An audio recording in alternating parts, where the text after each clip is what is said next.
Students अस्सलाम वालेकुम वरहमतुल्लाहि वबरकातुहू। क्लास 10th पॉलिटिकल साइंस पढ़ रहे हैं, चैप्टर नंबर 6। तो आपको याद होगा कल जो हमारा लेक्चर था that was how many parties should we have.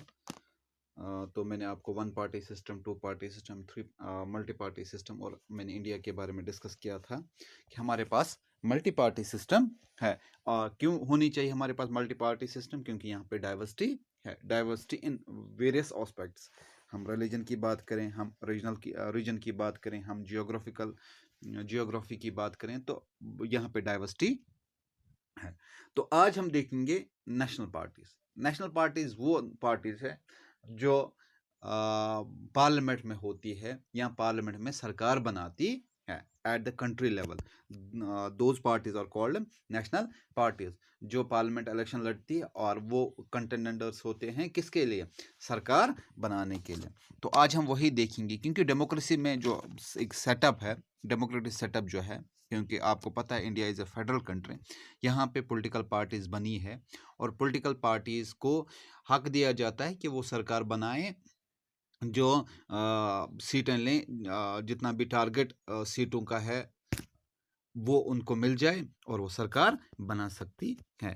तो अगर हम नेशनल पार्टीज की बात करेंगे तो नेशनल पार्टीज कौन सी पार्टीज है? कंट्री वाइड पार्टीज, उनको हम क्या कहते हैं? नेशनल पार्टीज, जो पूरी कंट्री में होंगी, जो पार्टी पूरी कंट्री में होंगी उनको हम नेशनल पार्टी कहते हैं। कि हम यहाँ की बात करेंगे, हमारे पास यहाँ पे पार्टी है, हम नेशनल कॉन्फ्रेंस की बात करेंगे या पीडीपी की बात करेंगे।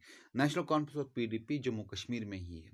तो अगर हम पंजाब की बात करेंगे, हरियाणा की बात करें, तो वहाँ पे नेशनल कॉन्फ्रेंस नहीं है या पीडीपी नहीं है। तो that means that these parties are not national parties, they are specific in one state, they are called state parties. तो आपको ये पता होना चाहिए कि नेशनल पार्टीज वो पार्टीज होती हैं जो पूरे कंट्री में बहुत सारी स्टेट्स में मौजूद हो। अब वहाँ पे इलेक्शन लड़ सकते हैं, उनके मेंबर्स वहाँ पे हो, तो तब जाके वो पार्लियामेंट, बाकी स्टेट से भी पार्लियामेंट मेंबर्स उनके जाए, उनको हम नेशनल पार्टीज कहते हैं। ये कंट्री वाइड पार्टी होती है।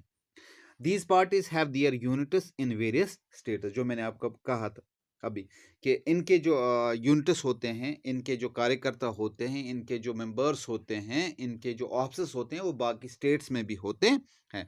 एक ही जगह पे नहीं होती, एक ही स्टेट में नहीं होते हैं। उनके पास वहाँ पे बहुत सारी जगहों पे, बहुत सारे स्टेट्स में पार्टी यूनिट्स होते हैं। और इसके साथ साथ जो पार्टी होती है, जो यूनिट्स जो होते हैं, इनके पार्टी यूनिट्स होते हैं, all these units follow the same policies, programmes and strategy that is decide at the national level. और जो ये पार्टी यूनिट्स जो होते हैं ये फॉलो करते हैं। मैं आपको एग्जांपल दूंगा, यहाँ पे बीजेपी नेशनल पार्टी है और उनका यूनिट है यहाँ पे जम्मू कश्मीर में भी। और जो वहाँ पे नेशन पे जो नेशन वाइड जो होती है, या हम कह सकते हैं कि जो दिल्ली में जो वहाँ पे प्रोग्राम बनता है, तो यहाँ का जो बीजेपी यूनिट है वो भी वही फॉलो करता है। उनके जो प्रोग्राम स्ट्रेटजीज होते हैं ऑलमोस्ट बाय एंड लार्ज हम कह सकते हैं वो वही पॉलिसीज अपनाते हैं। स्ट्रेटजी उनकी वही होती है जो डिसाइड कहाँ पे होती है? नेशनल लेवल पे। तो अब आपको क्लियर हुआ, नेशनल पार्टी वो पार्टी है जो कहाँ पे होती है? Which exist at national level. Country wide जो होती है, उनके यूनिट्स होते हैं और हर एक स्टेट में, और उनकी जो पॉलिसीज होती है वो कहाँ पे डिसाइड होती है? नेशनल लेवल पे डिसाइड होती है। और जो उनका स्टेट यूनिट होता है उनको वो पॉलिसीज या प्रोग्राम्स उनको फॉलो करना पड़ता है। अब नेशनल पार्टी हम किस पार्टी को कहेंगे, वो कैसे नेशनल पार्टी बनती है, हम वो देखेंगे। तो नेशनल पार्टी का मतलब कि every party in the country has to register with the election commission. हम नेशनल पार्टी या किसी भी पार्टी को, और कहाँ पे मैंने आपको कल भी बताया था कि कौन रजिस्टर उनको करता है, उनको कौन लेबल करता है this is a party, national और state party, who labels them, who recognize them, or where they have to register, before election commission of India। election commission उनको रजिस्टर करता है ये पार्टी नेशनल पार्टी है या ये पार्टी स्टेट पार्टी है, ये इलेक्शन कमीशन करता है। तो इलेक्शन कमीशन क्या करता है?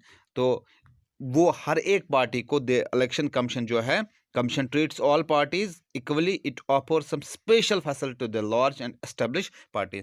तो ट्रीट हर एक पार्टी को सेम ही करता है, कहीं पे ये ज़्यादा नहीं है कि कहीं किसी को ऊंचा समझा जाता है तो किसी को नीचा समझा जाता नहीं, लेकिन come some special facilities are given to the parties who are largely established. हम बात करेंगे यहाँ पे BJP all over the country में एस्टेब्लिश है, हम कांग्रेस की बात करेंगे ऑल ओवर इंडिया में एस्टेब्लिश है। तो इनको कुछ स्पेशल प्रोविजंस दिए जाते हैं फंडिंग के हिसाब से, बाकी और कुछ मामला उनके होते हैं, उनके हिसाब से उनको स्पेशल प्रोविजंस देते हैं, लेकिन पार्टी इलेक्शन कमीशन के सामने सब सेम होते हैं।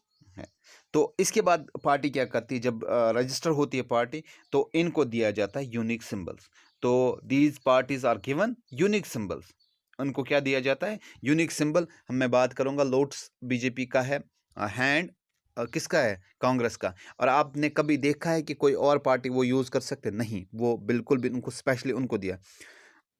तभी ऑफिशियल कैंडिडेट जो होते हैं of the party that can use the election symbol, that election symbol, जो इनके जो इलेक्शन सिंबल्स होते हैं, जो ऑफिशियल कैंडिडेट्स होते हैं इलेक्शन लड़ने के लिए, जब वो आते हैं, पार्टी ने जिनको मुंतखब किया होगा, पार्टी ने जिनको सिलेक्ट किया होगा, वही कैंडिडेट्स आते हैं, उनको ये सिंबल मिलता है, वो पार्टी के नाम पे इलेक्शन लड़ते हैं, वो इलेक्शन सिंबल, वो जो उनका पार्टी सिंबल होता है वो यूज़ कर सकते हैं।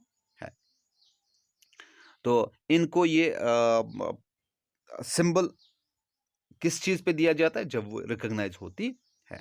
तो जब उनको ये सिंबल मिला, पार्टी कैंडिडेट उठ सकता है, पार्टी इसको ये पार्टी इलेक्शन कमीशन के सामने उन्होंने उसको क्या किया, तो उन पार्टीज को हम कह सकते हैं these are called registered parties. इनको क्या कहते हैं, sorry, recognised parties, political parties.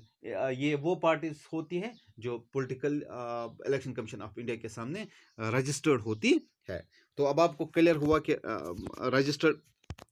Registered parties किनको हम बोलते हैं, जो इलेक्शन कमीशन ऑफ इंडिया के सामने रजिस्टर हुई हो, उनको हम ये कह सकते हैं रजिस्टर्ड पॉलिटिकल पार्टी।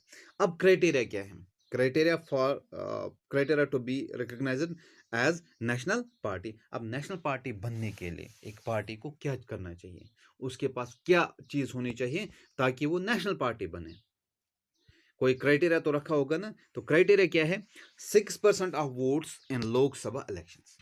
अब जब लोकसभा इलेक्शन हुआ, जितने भी वोट पॉल हुए, मैं कह सकता हूं कि अगर 1000 वोट पॉल हुए तो 1000 वोट में से कम इनके पास 60 वोट होने चाहिए, ताकि वो रिकॉग्नाइज हो जाएगी as national party. A party who secures 6% of the total votes casted during Lok Sabha election is recognized as national party।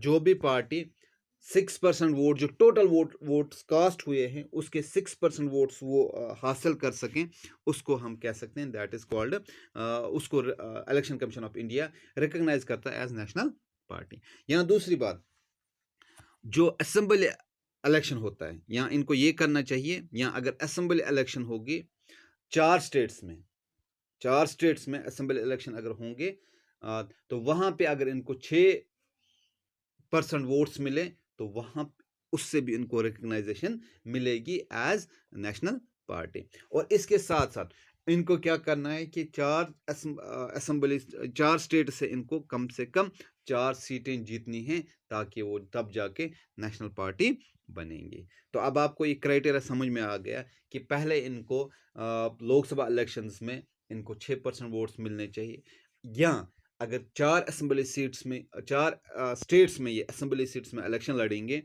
तो वहाँ पे इनको 6% वोट शेयर मिलता है, तो तब जाके इनको रिकग्नाइजेशन। और इसके साथ साथ इनको 4 स्टेट्स में से 4 पार्लियामेंट मेंबर चाहिए, तब जाके ये नेशनल पार्टी बन सकती है। मैं आपको बात करूंगा, कांग्रेस की बात करें कि या बीजेपी की बात करें तो उनके पास पंजाब से भी है, हरियाणा से भी है, उनके पास यूपी से भी है, बिहार से भी है। तो 4 असेंबली सीट्स में उनके 4 स्टेट्स में उनके वहाँ पे पार्लियामेंट मेंबर्स हैं, तो that's why they have been recognised as national parties. तो ये क्राइटेरिया है नेशनल पार्टी बनने के लिए। अगर हम बात करेंगे कि 2018 की बात करेंगे, तो कहा गया है कि 7 रिकॉग्नाइज्ड नेशनल पार्टीज थी 2018 में, जिन्होंने ये क्राइटेरिया क्रॉस किया, जिन्होंने क्राइटेरिया, जो इस क्राइटेरिया में फॉल होते थे, उनको नेशनल लेवल पार्टी का दर्जा दिया गया। तो नेक्स्ट जो हमारा लेक्चर होगा वो हम डिस्कस करेंगे नेशनल लेवल पार्टीज कौन कौन है, कैसे बनी। तो ऑल इंडिया तृणमूल कांग्रेस है, एक बहुजन समाजवादी पार्टी है, समाज पार्टी बीएसपी जिसको हम बोलते हैं, बीजेपी है, भारतीय जनता पार्टी है, Communist Party of India CPI, तो Communist Party of India Marxist, तो सीपीआईएम जिसको हम कहते हैं, National Congress, Indian National Congress INC, तो और नेशनलिस्ट कांग्रेस पार्टी एनसीपी। तो ये हम देखेंगे ये कब बनी थी, किसने इनकी बुनियाद डाली थी, क्या हुआ था। अब ये हम नेशनल पार्टीज का हम डिस्कस करेंगे कौन कौन नेशनल पार्टी है। तो आई होप कि आपको पहले नेशनल पार्टीज का कॉन्सेप्ट क्लियर हुआ, कैसे नेशनल पार्टी बनती है। तो कल तक आप मुझे इजाज़त दीजिए। अल्लाह हाफिज़।